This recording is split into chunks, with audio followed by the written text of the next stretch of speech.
Ordoñez, and I'm a participant of this year's 2022 Artist in Residency from Cultivarte, Laredo. I'm also an art educator. I've been in the education business since 2008, so it's been almost 15 years, a local middle school, and also a mom, a wife. But I've been constantly making art throughout those years since I graduated. I've been making a point of little by little at any time, at any point, to continue my artistic career. I need to say that. Even if at some point I considered it a hobby, I just didn't want to lose that part of my career, I guess. And as the years have been passed, it has been evolving.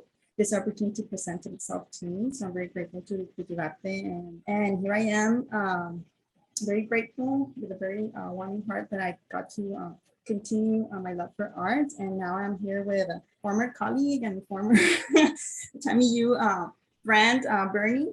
Hi. And I'm delighted to be here with him and have this conversation. Oh, well, hello, everybody. My name is Bernardo Diaz, and I am also an artist, practicing artist. Me and Erika went to university together in Laredo back in somewhere between 2002 and 2007. We were majors together. We painted in the same studios as we were learning how to make art with our professors. I'm currently the assistant professor of art at Austin Community College, where I lead several sections of art appreciation with non-art majors. So it's a really interesting dynamic in working with high school students and young college students who have absolutely no connection to the arts, and you have to kind of just sell it to them. I've also been producing work since graduating with my MFA back in Dallas in 2011. It has been also kind of these up and downs, right? The realities of existing outside of the academic setting sets in pretty quickly. There was periods where I had like downturns where, I focus on other things other than art making. Have been working in nonprofit and the education sector as well before finally nailing this job in the art education industry, as Erika puts it. My body of work is mostly in the realm of abstract compositions, assemblages made of paper that are still like metaphorically and symbolically tied to identity and to fragmentation of identity. So I have seen you've always been an abstract artist, Mm-hmm. and for me, that's I don't function in abstract. Yeah. I would like to know what's behind it. Like, what is it? Like, is it just mostly technical? Is it meaningful? Is it, does the titles resonate with your work? Because I really, really enjoy it, and I think I would have more appreciation of it if you would just tell me, like, or talk to me about it. I would definitely say that first and foremost with my studio work, for anything else, I'm definitely like formalist in nature. I still think through like the elements of art, the principles of design, how they're working in composition. Color is big for me. I really enjoy color. I was into for a very long time, even when we were still at TAMU, was this idea of layering and to use overlay to create depth, this idea of depth. And at that point, I mean, when you're first starting off as an artist, ni sabes lo que estás haciendo. You don't even know what you're doing. You're kind of like moving through the motions of learning the material and composition. And then you kind of think through, especially as you get into like your older years and you're kind of not only making work, but really existing with it, where it's around you, where it's not something that you throw away after it's an assignment or that goes away and gets lost through through the milieu of life.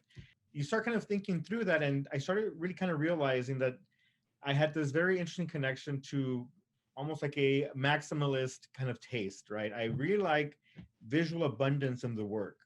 A lot of busy information, a lot of juxtaposing of line, of shape and form and color, and kind of creating moments where I almost want to not confuse the viewer, but to allow for the viewer's eye to move through the compositions, right? There was a point where I did move into more representational work where I had, figuration in the work, where I had, certain aspects of still life and work when I was in grad school over in Corpus Christi.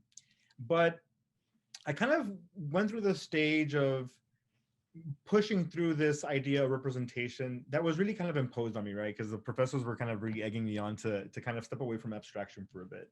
Then I went to MFA school, to grad school at SMU, and that's where I kind of picked up on how there can be these really symbolic and metaphorical connections between these abstract marks and shapes and forms in a composition to these concepts that are tied also to who I am as a person, to identity, especially for us that come from these border towns, right? Where I kind of work with this idea of completeness and incompleteness. And in border cities, you're kind of complete sometimes and kind of incomplete depending on the context.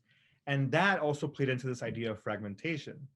As a queer person, I have also have this kind of campy sensibility. I kind of really like things that are almost like kitschy, bright chiante color, certain textures or patterns, things that also I recall from like growing up in a home where we didn't have art. We had home interiors, those kind of mass produced prints of floral paintings and stuff like that. Las cobijas at home, the blankets were always like floral pattern because of my mom, doilies everywhere. And then outside of the house, there was also a lot of visual abundance. Even though we were from a working class family, éramos de los que les decían los pobres, teníamos bastantes cosas. There was always things, and there were stacks and organized and out of necessity, right? Because we were also limited in space.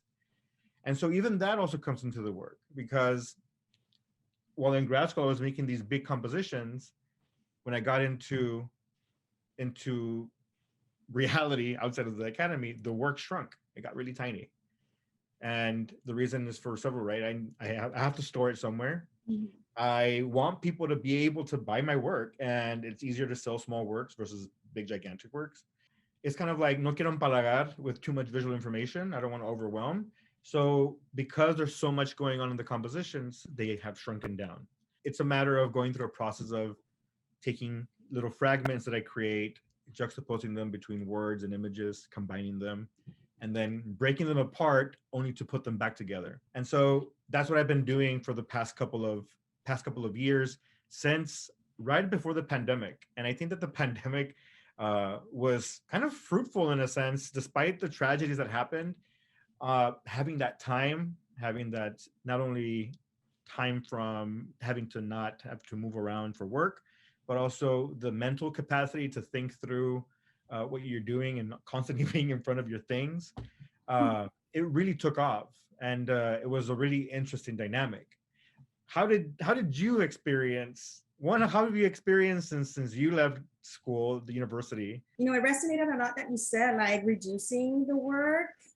Started working really big, and it took me a while to realize, I wanted to have something very impactful, very in your face, very, I don't know, I guess I just wanted to make a big boom, because I've always I've always had this in my mind that realism is kind of like at this time not considered very like film, I guess.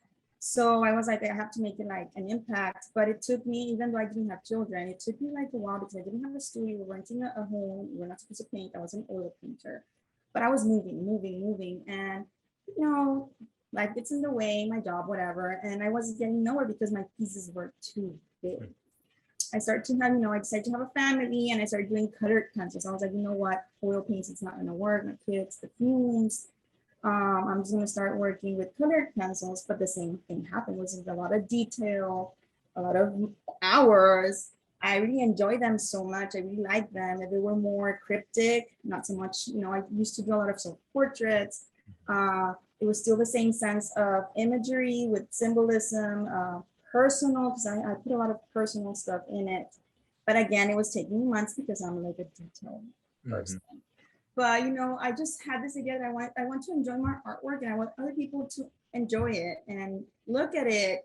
And I was just, why am I doing this for? For me, that's fine. I get it. I have my home looks beautifully decorated, but I guess there's something as an artist that you want. Part of being an artist is to show it off, and people like resonate with it and talk about it. And then when you're encerrado and you don't have nobody to talk to, I guess I just get so frustrated with it. And I was like, you know what? Period. I'm just gonna put that to rest. Maybe I'm forcing it. Maybe that's not my path. I got into some other things. But then February of this year came around, and I just suddenly got a burst of inspiration. And I went with walks with my kids and started finding things. But it's just like, like that's pretty. I could do this. I could do that. I could do that. And I was like, you know what? Let me start small. Let me start small. Let me and I just feel this urge of sharing again, and a little bit more of a maturity, I guess, towards that. If it happens, it happens. If it doesn't happen, it doesn't happen. This is for me. And then this opportunity came with Cultivarte, And I was like, you know what? I need to just be realistic with my work smaller, fragmented, like pieces of things here and there. And I guess that's where I'm going. And I'm just having more, like, feeling more productive and feeling more comfortable with it. And I guess it's part of evolving as an artist. Like, a lot of things you said resonated with what I have been going through. And you graduate and things change. What do you think? What do you think is it that made us change also kind of our media, right? Because we did go through undergraduate school as painters, You were and critic and a we critic. were like hardcore painters, like nothing but paint, right? And what made you switch? Aside from, was it just a safety issue, or was there other It was considerations? mostly, you know, as a parent, your children have, you know, whatever you want or you're not, they take your whole life. Like, you have to be there. So yes, I could go into I used to have my space in the garage. I actually taught in my garage for a couple of years to students on Saturdays. But I was like, okay, the baby's sleeping, right? Or the babies are sleeping. I can sneak out in the garage, but by the time I pour the oil paint, mix all the pigments, get in there, you know, that's a 15-minute ordeal. You know, and then by the time I pick up, that's another, you know, clean all the brushes and stuff, you know, like I need something that I can, if my kids are watching TV, I can just sit and I can just be right there and practical. And I fell in love with colored pencils. I miss painting, I still, you know, but I really, really, really fond of colored pencils, all the things that I can achieve, all the details. It's just that I started really strict with it. Like, I need to put. So it's kind of funny because you're kind of referring to the change also of media in terms of access to time, right? Because your time is Yes. now focused on other things. Because adulthood is brutal. If you can withhold adulthood, just go ahead and do that for as long as you can. I tried to do that. That's why I have my MFA, because I was just like not gonna. I don't want to jump into reality too quick, especially when I had no idea what I was gonna do. But that's one of the reasons why I also switched out of paint, because one, it's aside from it's expensive, right? Yes. There are certain materials that are just volatile that you don't want to be using. I live in an apartment, a one-bedroom apartment, so I am comfortable, but I definitely don't have any way to clean up after myself with like oil paint. Um, but also the question of time, and I think that's also the reason why the work shrunk. It was not just only about where am I going to put this work when I make it, because it's small enough, but it's also the how can I create works and compositions um, that will allow me to make art within this allotted time that I have after work. And as educators, Have the same effect at the end, you know, like it's just size. yeah, and then it was exactly right. We want to make them bigger. We'll just put a little monito in front of it, and it'll look bigger. But one of the things I was gonna say is that I mean, as educators, is it takes up a lot of our time too, right? Kind of like planning, changing lessons, and preparing for lessons, and that also is almost a creative pursuit, right? It takes a lot of your creativity. So, what do you do through your process that kind of keeps that creativity alive in these challenging moments where you're more challenging? I feel because you're teaching middle school students. Oh my God goodness. bless you. I don't know if I could do that, but No. I know that my brother Diego, I know you remember Diego too, is a middle school teacher, and I'm like, I shouldn't be complaining about anything. Do So, not. how do you kind of keep that creative flame lit? It's challenging. Every year is more challenging as a middle school teacher. But you know, like once I start talking about art, I sometimes forget who's in front of me, to be honest. You know, talking about Van Gogh, Caravaggio, sometimes I get just too excited about it. And I think that as long as I have that excitement in me and love and passion for the artist or what I'm talking about, it's going to be coming out to them in a way that, you know what, she might be kind of crazy. I truly see the genuine things coming out. I think the fact that I am working and related to my degree, Yeah. you know, that is just enough to come home and say, hey, I know I still speaking about color, which is my favorite subject. I just talked about Vincent Van Gogh right now. Um, you know, coming home and just bringing it all into it's much, much easier as if I was working probably just at a desk answering, you know, phone. I think that's one of the benefits, right, of Yes, being educators is that we're constantly also reteaching ourselves that same material exactly. over and over again. That's exactly how I have to approach it with my students, right? You have to kind of, and I think that this is a lesson that I'm thinking through in terms of who is looking at my artwork and how am I talking about my artwork and does it make sense to non-art people, right? Because generally speaking, yeah, it's really easy to be a fan of art when you know the lingo and you know the ins and Yeah. outs of things. But it is about making those connections. Your own appearance every day. You're composing yourself in terms of the way you want to appear, and how you appear tells a story to other people. And I tell them about curating their social media platforms. También, like, you're also making decisions about what you show and what you don't show, just like an artist would. And that's the way to connect, because all those connections that you kind of drawing between what your students already know in terms of the visual culture that they're exposed to.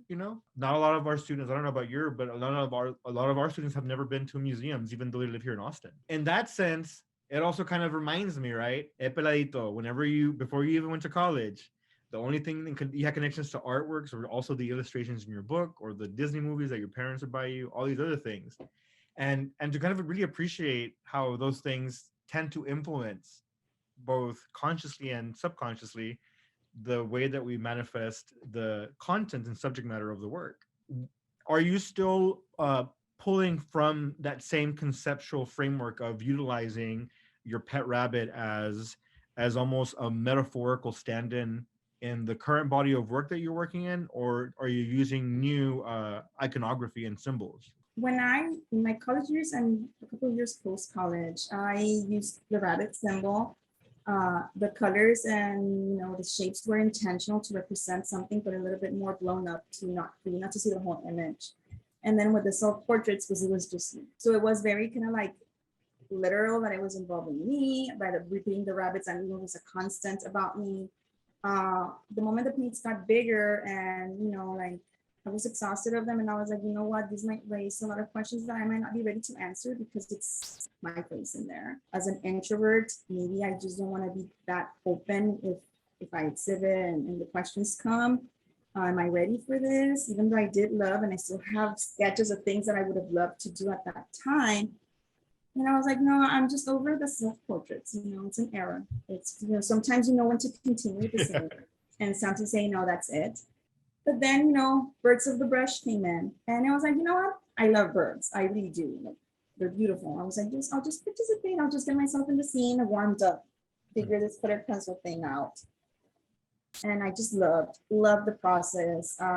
Instead of putting myself, the deity of the bunny, or myself, I decided to express that same feeling with writing. Like, I have notebooks of things that I just write. My artwork is very like expressive. It's me and embodiment in it. So I just started writing things and matching it to the images. And that birds of the brush picture, drawing of the birds, the nest is full of those words. And I was like, this is perfect. It's less time consuming. I don't have to be very specific about the imagery, but the words can be interpreted differently by people. So I was like, okay. I want to kind of interrupt real quick, just really quick. But in that sense, also, you kind of start to realize that I think in terms of art, even representational things, even like depictions of objects, are abstract, right? Kind of like, because it doesn't just mean one thing, right? Exactly. So I just felt drawn to 5 subjects that I usually repeat. I found myself repeating, which are birds, because I love birds. My toys. I don't know why I'm drawn to like little canicas, bouncy balls, dinosaur toys, like cars, specifically like just because of my voice. I don't know, but I'm like, I see my children's toys on the floor, and sometimes I just like the composition and take a picture of it.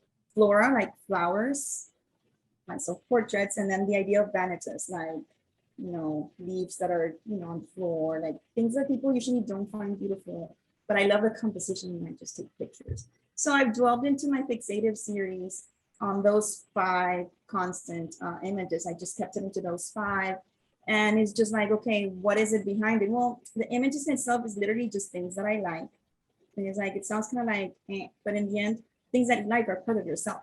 It's in a way, I guess, psychologically, and then works towards you. There are things that make you, represent you, are part of you. Your likes are part of who you are.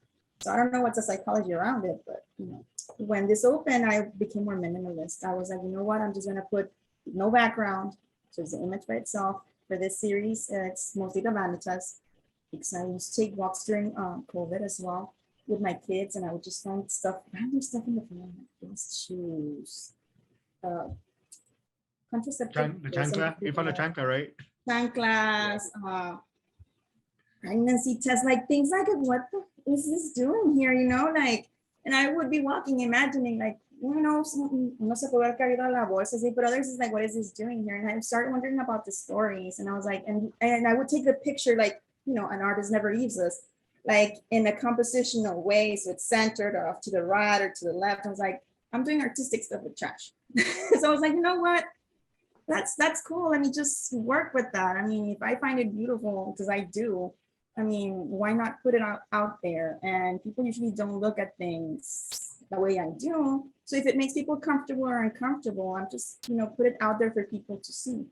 And I started working just with the images and a few rocks around it, just to get the point across, and pairing it up with one of my writings to let people decide what it wants to mean to them.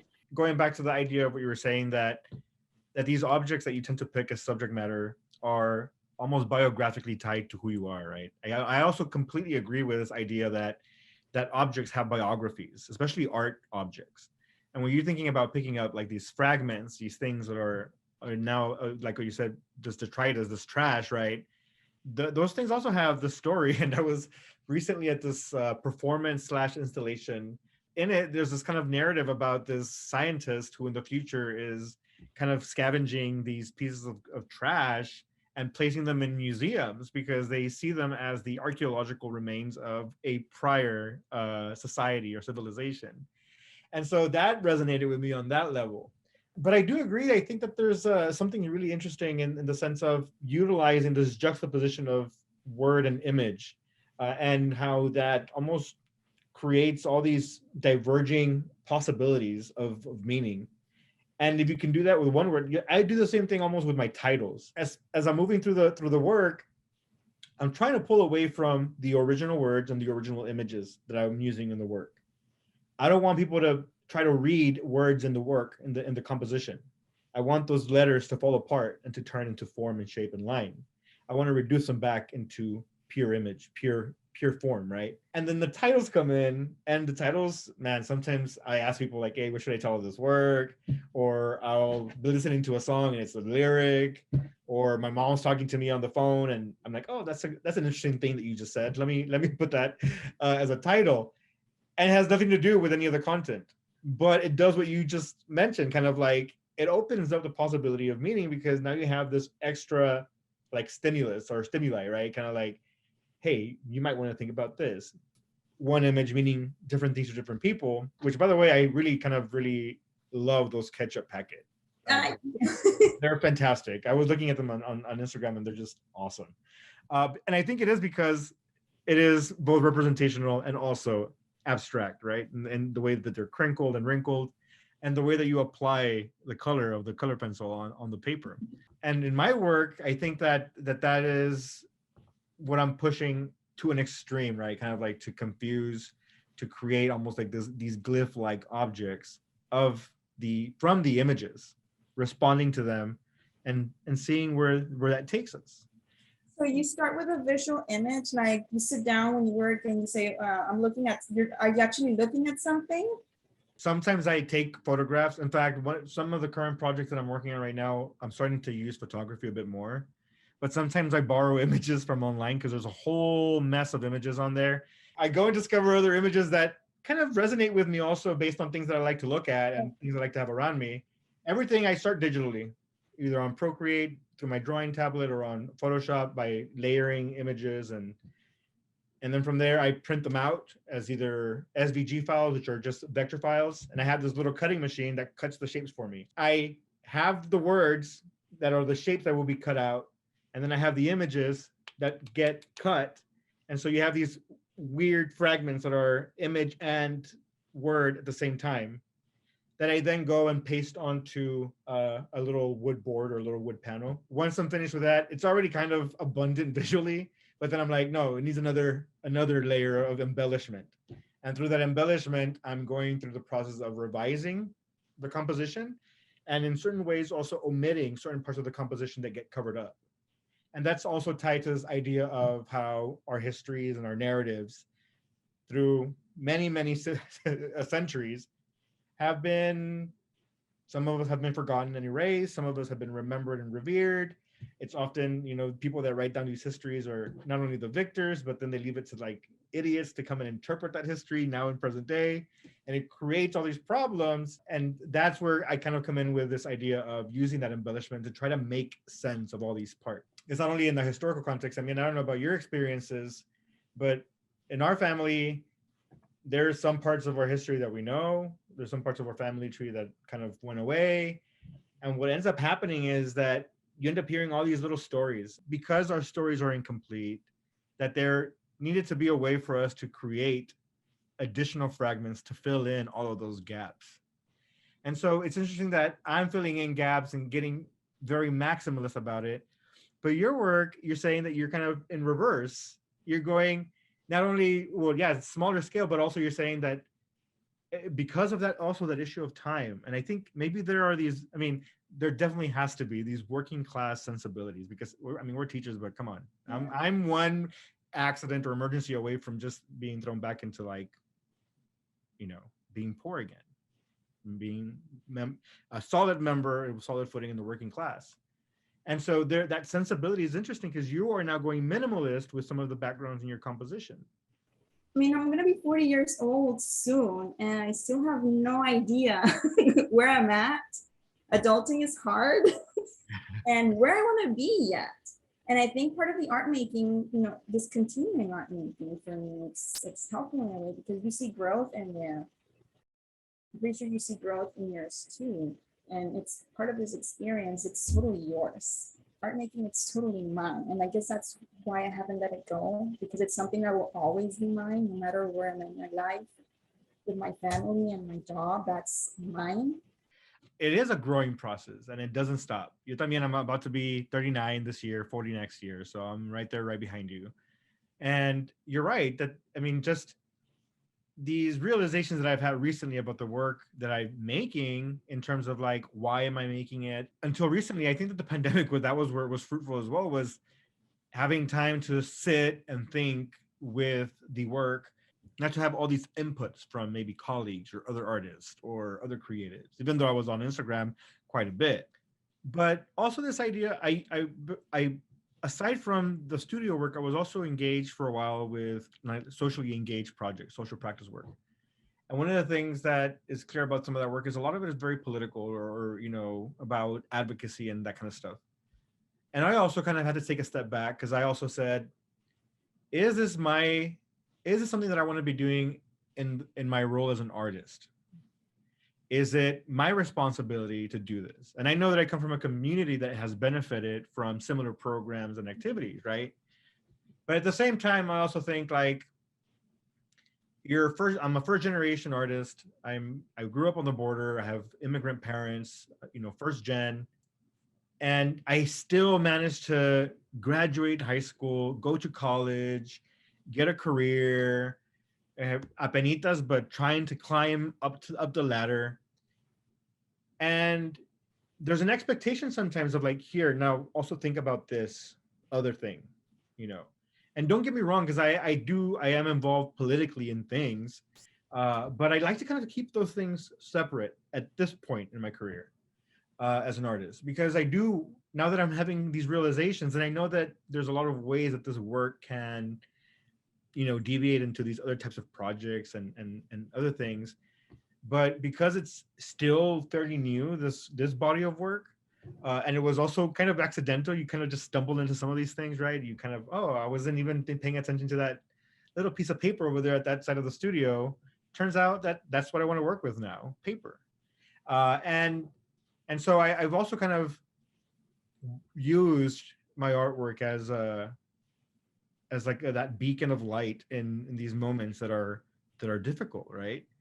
What I would say is for young artists too is your artwork doesn't necessarily have to be political, but you should at least engage with your community to know what's going on, because you also see artwork that is like can be kind of sterile and vacant and clearly doesn't have any resonance with anything outside of itself. And not that that's a bad thing. If that's what you want to do, that's great. But I tend to kind of really be in tune with works, like you said, that have these biographical tie-ins that that really kind of are drawing from our existence, our existence as artists. And one of the things that I was telling my sister, I'm like, political art, what does it mean to make political art for us as, Latinos from the border, Mexicanos from the border, Mexican Americans, for those that get really pissed off when I say I'm Mexican. Okay, I'm not, I'm Mexican American. Is the mere fact that we managed to get through university, institutions that were not originally intended for us, that we get to make art, maybe fields that were not really intended for us, and to be sitting here in dialogue about these things, it's kind of a powerful thing. So I mean, just Cultivarte and programs like it are really lending voice to just everyday people and everyday artists. And I think that's what's extra special about this. These opportunities are an emerging thing in the way that they're happening now, and it's really kind of already a political act to just engage in these conversations and to make art. I haven't had that experience as of yet of being involved, I guess, in the community in that sense. I just had my first, I guess, solo show. I am like a very, very introvert person. I'm trying to go out and meet more artists and be more talking about it. So as things and opportunities have been presenting, it's just getting more involved with other people. Eventually, I do plan. It's in the dream box over here to have to continue with my art classes eventually after work, like after school, like on my own. I do want to open more like a program to continue that, and maybe eventually, like you say, create other job opportunities, like another art school. And I think if that is something that happens, that'll be me more helping the community to expand the art, the growing of the education in the arts, expanding like culture, like just art culture in general, because it's very lacking. It's very lacking. I don't know how it's in Austin, but in Laredo, it's still growing. Cultivarte is doing great with that, and it's growing. It's growing. We have way more things now than before, and I just want to be part of that in the future. Oh yeah, and how often do you make work nowadays? Well, with this series, it's a little. If I am like diligent, the little drawings is one per week.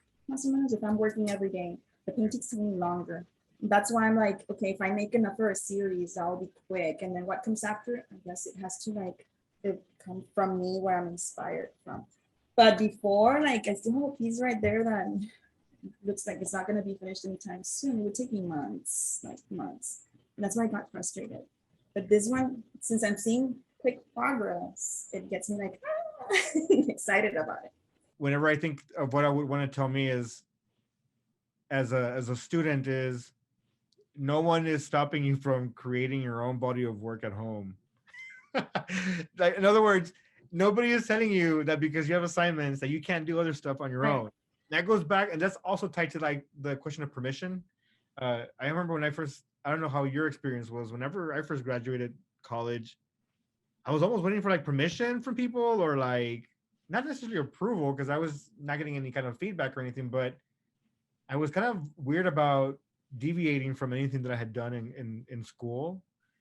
And so that's part of that too, kind of like, hey, once you graduate, it's up to you to kind of figure yourself out, figure your work out. So I do have a supportive family. That's good. Towards it. Friends, the people that I work around do, I guess, value what I do at work and what I do as a private person. Whenever I say I have an exhibit, or I had an exhibit, like, why didn't you invite us? Like, you should have told us. I don't know. I just always think that you're busy or something. No, we would have gone. And I was like, oh, I guess, yeah, sure. I do have a supportive people around it, I guess. Not so much I take it for granted, because I don't. It's, I'm just used to being just me. And I need to, I guess, let go and start, that sharing aspect. Hey, you want people to know, is like start telling people about it. So I just you have a social media presence, right? I'm sorry? You do have a social media presence. Yes, I mean, I shut out for a while. You know what helped me too? The makeup world is embedded with reels. So when I started getting into the makeup world, I would start doing reels of the transitions and stuff. And it got me into things that I didn't know. So once I got into the residency, I just had this creative flow of reading and commentary. And I was like, maybe I was being prepared for more, for more of this visual social thing. So I took it as maybe that's what I needed. So little by little, I guess this project, Cultivarte Opportunity, is the start of something, to be honest. I told some of the students that I work with that are art majors, I'm like, the foundational role that you have as an artist is to produce things or situations or experiences and share them out. It can be through online platforms. It can be in a small cafe. I remember when I used to have art shows in Dallas in the taqueria over and over again with a bunch of people. But the main role, right, is like if you're making things, let them go out into the real world. And I know you también, like, sometimes I post things that I don't like on Instagram, but usually you post the stuff that you like, right?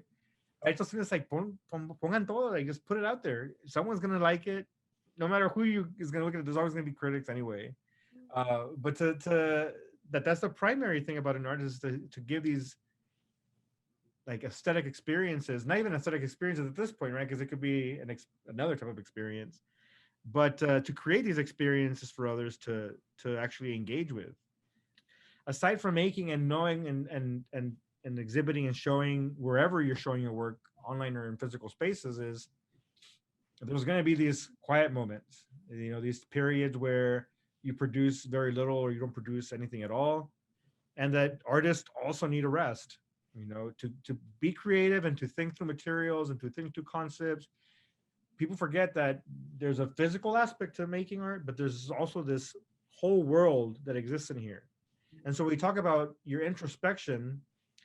Por eso, en veces, my family gets upset with me because I don't like going anywhere. Tampoco. Like I like to stay home. I'm a homebody. And I tell them, I'm like, there's more exciting stuff happening in my head right now than having to get into a car with people or into a plane. If you're, as long as you keep consistently returning to your work, you're going to be good. And you're not obligated to always constantly be making. But when you are making, you should be sharing, should be sharing. Even if it's on Instagram. I think that's a valid way of showing work. It democratizes things, right? It makes things easier. Antes, you had a website, and then how do you get people to your website? They would tell us, build your website, and I'm like, okay, now what? Where are the messages that I'm supposed to be getting? Where are my sales? It doesn't work that way, You have to kind of totally through social media.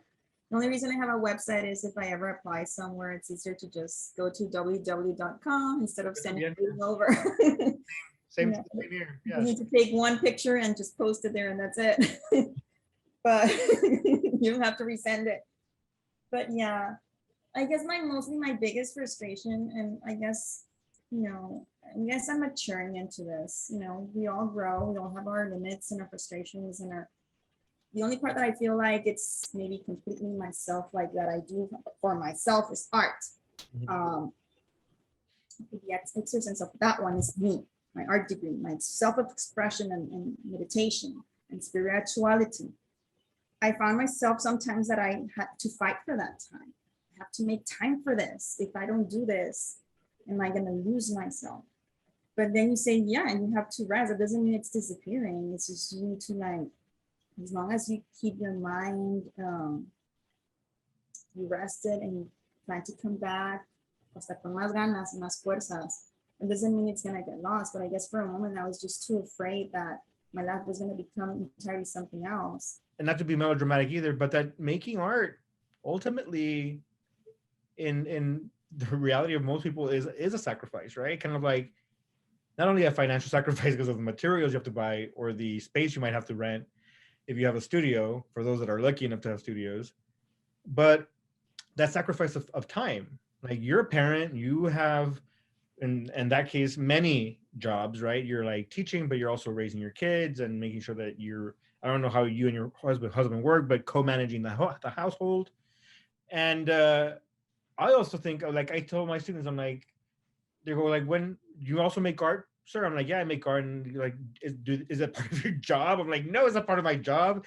It's something that I go home to after work, and then I have to sit my ass down and work for a couple of more hours because if I don't do it, then I feel like, man, I spent so much time studying for this. I invested so much money into this. Money, by the way, that I'm still trying to pay back. And I hope Joe Biden forgives my loans. Really hoping. It is a sacrifice.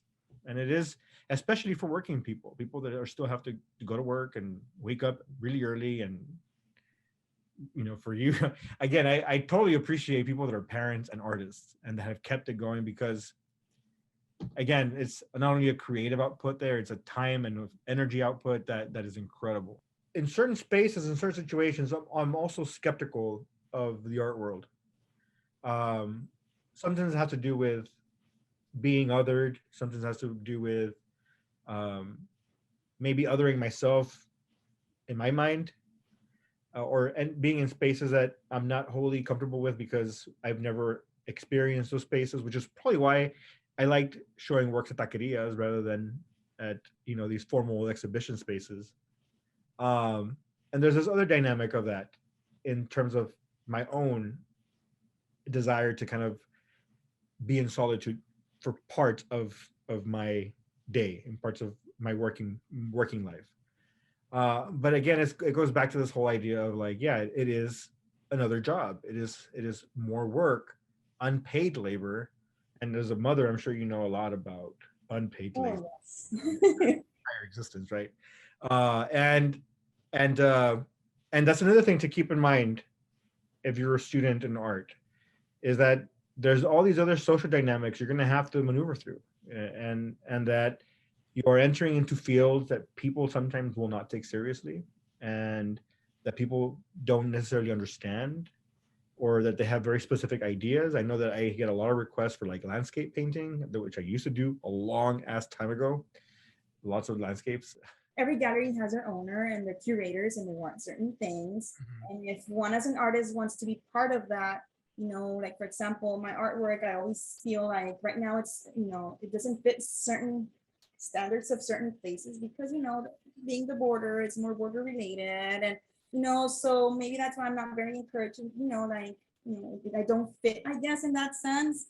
I can talk about it, but my artwork doesn't fit in that sense. And there's more abstract galleries, realistic galleries. So, like you say, participating in these things, maybe that's why at Taqueria, like you said, it's better because it's just people being people, and they're gonna say how pretty it is, yay! Completely confused by it. Everything's beautiful while eating a taco too. One of the things that I that's another lesson that I kind of am drawing from what you're saying is to art students is you're gonna make what you're gonna make, right? That's the reality of the thing, right? Your work is gonna be your work, your subject matter is gonna be your subject matter, but learn to love art, man. Learn to love art and all of its manifestations, because you never know what you're gonna learn from things in the past.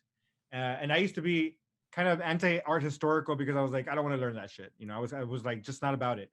But the more you learn about what has been done before, what's being done now, what might be done in the future with emerging technologies, hey, you don't know what's going to inform your work. And if it doesn't inform your work, okay, well, it doesn't inform your work. But learn to love art. When I had that crisis in COVID, I don't want to do this anymore. I was like, you know what? I'm just gonna do what everybody else is doing. And I had this idea, and I'm not gonna say it. And I'm gonna do this, and I'm gonna do this, and I'm gonna put it together, and I'm gonna get a different name, and now I'm going to be successful. And I'm gonna prove that it's a theme, not a theme. It's certain things get more of a spotlight because of the region that we're on. And I was like, I'm gonna do it. I'm gonna do it. But I was like, I will be deceiving myself. I will be very unhappy. I'm gonna be angry. What is the point of doing this? Like, and I can do it without anger. If my goal was to just have my name out there, I can just do it. But why would I be getting myself out of it? Am I going to be happy? Is this is what I was supposed to create as an artist? One of the ways that I know that I'm onto something that I feel is as right as it has ever felt, even in rejection, I am absolutely still excited about what I am doing in my studio space. And I'm saying only this because I've recently entered certain jewelry exhibitions and I don't get accepted for whatever reason. But I'm reminded that sometimes your sensibilities and tastes aren't shared by that one curator, juror. Before, it used to bother me. It was like this terrible angst for me that I was like, oh, what is wrong with the work? They're not liking the work. And then with these pieces, and I think it also has to do with the fact that I've been getting feedback in terms of sales that I do on my own through Instagram. That also helps, but those rejections don't sting anymore. And I understand that to be part of the process, because before I would also get rejected and I would want to change the work or change the direction that I was going in. And that was possibly, I think, a mistake that delayed the process of me finding this visual language that I'm working around right now.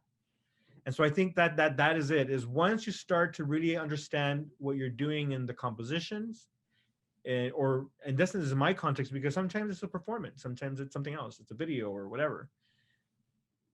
It's about how much, what Erika is saying, you just kind of feel like I cannot move forward from this at this very moment because I feel like what I'm doing is important. And who is it important to me? Is it important to others? I don't know yet, right? It's definitely important to me, and I cherish the work differently also. Now, the way that I am storing the work is much more deliberate and careful, and I'm thinking about the long-term storage and archiving of this work in a way that I wasn't thinking about it before. In fact, I have a portfolio right here in front of me full of paintings on paper that I haven't even looked at in years. Another little one with drawings in it. And I know that even though they were important to my development, I don't feel the same way about those works that I do about these works that are hanging behind me. They just feel at the moment special to me. And I know perhaps 2 years, 3 years from now, I'm gonna be like, look at that garbage. But I think that when you find that voice is about understanding, yes, I am situated in a place right now that I want to spend more time with, and I want to devote more time with, even if, like we're saying, we don't get paid for it. It's still something that is like, this is where I need to be at the moment, regardless of what anybody else is saying, regardless of the feedback, or whether or not I get into exhibitions at the moment. That might come later, but that can't be my preoccupation right now. Right now, I want to kind of spend time with these things that I am making. But I'm always appreciative of kind of, whether it's through alumni exhibitions, whether it's through social media, to keep connected with former classmates, especially those that we shared literal studio space back to back with one another, painting in our classrooms, Art club and that stuff. at the art club, and then to be here now and to still be involved in one capacity or another in the arts. Again, those are miracles in themselves, and we're blessed, right, to have this opportunity. And I'm glad that you picked me for this opportunity, because otherwise, when do these conversations take place between us? Maybe never, right? Thank you for accepting this invitation. I was so excited when Mesa said, he said yes. I was like, that's awesome. Yeah, I was like, sign me up. Yes. Sign me up. Yes. It's a really awesome experience to be here with Erika, and to see, that so many years later, we won't even give numbers at this point, that we're still producing work, and that we're still engaged in our communities, and we're still giving away our talent through the art that we make. And supporting each other. And supporting each other, yeah. It's really appreciated, and it's really nice to have that camaraderie, artistic support. It's, I appreciate that. So this is awesome.